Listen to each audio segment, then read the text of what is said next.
जनसंवाद खबर में आपका स्वागत। घोसी के हरिदासपुर से आर्मी मैन के घर से इंग्लिश शराब हुआ बरामद, दर्ज हुई प्राथमिकी।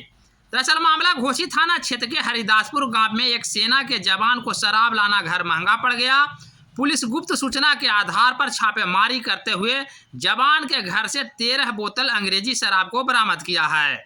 इस संदर्भ में थाना अध्यक्ष भावेश मंडल ने बताया कि उत्पाद पुलिस एवं स्थानीय पुलिस संयुक्त रूप से छापेमारी कर 13 अंग्रेजी शराब की बोतल बरामद की है।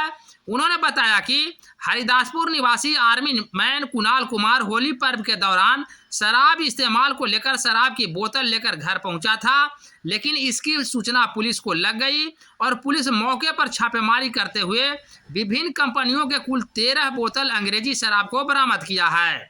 इस संदर्भ में पुलिस पदाधिकारी के बयान पर घोसी थाना में आर्मी मैन कुणाल कुमार के ऊपर प्राथमिकी दर्ज की गई है। बता दें कि बिहार में शराबबंदी है और किसी प्रकार से शराब के इस्तेमाल एवं शराब लाना गैर कानूनी अपराध है।